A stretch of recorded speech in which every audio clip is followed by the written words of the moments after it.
Olá, no vídeo de hoje nós vamos falar sobre a ortodoxia reformada, a nossa fé histórica, a prática da subscrição confessional e como esses elementos combatem o vazio doutrinário que enfrentamos na modernidade.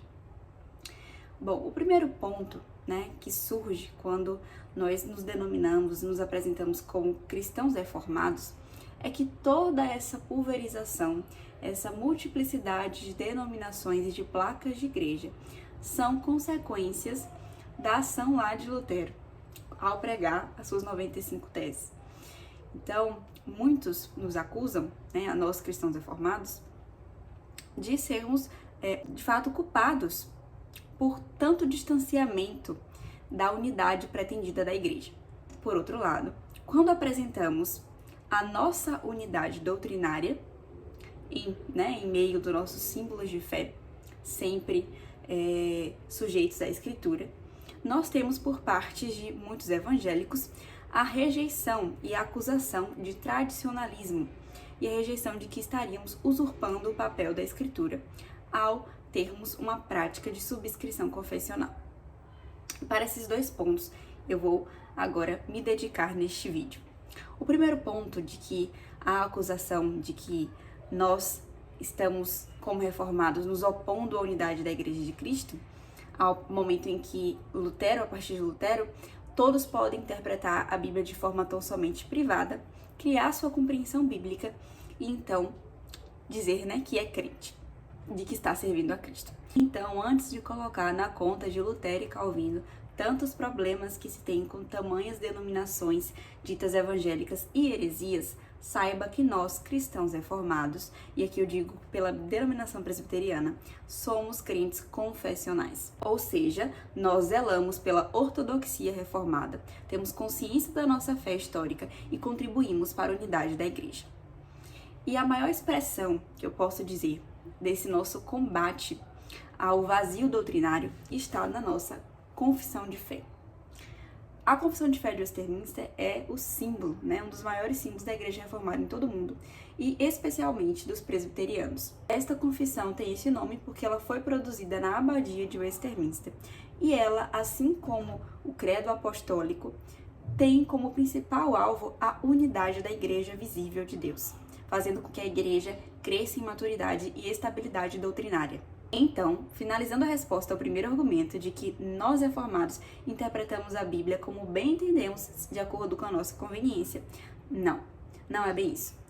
A nossa doutrina, ela está bem moldada, ela está apontada objetivamente e completamente verificável na única fonte infalível, que é a Sagrada Escritura. Agora passando para o segundo argumento, desta vez de críticas de muitos evangélicos de que nós estaríamos usurpando as Sagradas Escrituras ao abraçar a confessionalidade de um documento. E aqui eu te digo, você afirmar que uma confissão é desnecessária, na verdade é um argumento antibíblico, porque a própria Bíblia é repleta de confessionalidade. No Antigo Testamento já existia uma confissão de fé para o povo de Israel. O próprio Jesus falou a importância daquele que me confessar e de que ele confessará ao Pai. Em Romanos 10:9, se com a tua boca confessares Jesus como Senhor e em teu coração creres que Deus o ressuscitou dentre os mortos, serás salvo. E nós também temos vários relatos no livro de Atos e na história da igreja cristã primitiva de que os cristãos sempre se preocuparam em confessar a sua fé. Dito isso, se você acredita que uma confissão é algo desprezível ou desnecessário, eu tenho que te dizer que ao você falar que não tem uma confissão, você já está fazendo uma confissão. A questão é você verificar se a sua confissão está aliada às Escrituras. E é neste ponto que a nossa fé histórica floresce.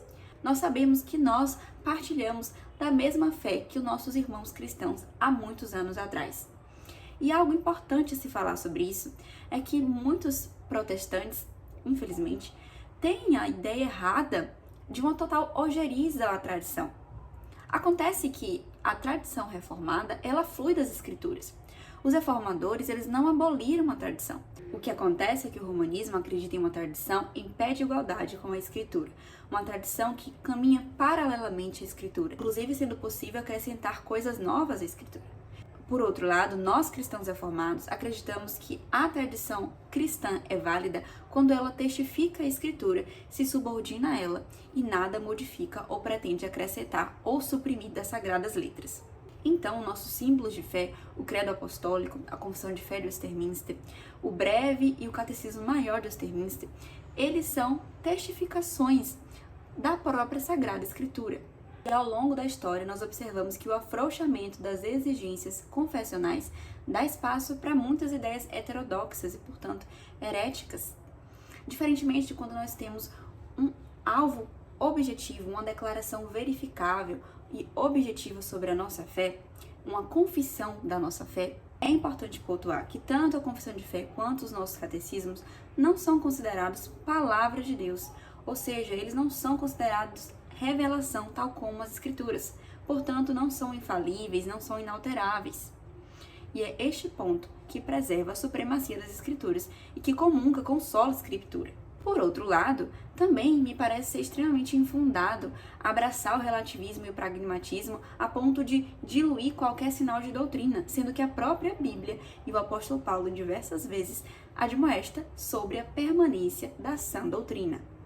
Para finalizar esse vídeo, eu quero trazer um trecho de um livro maravilhoso, que é A Prática da Subscrição Confessional.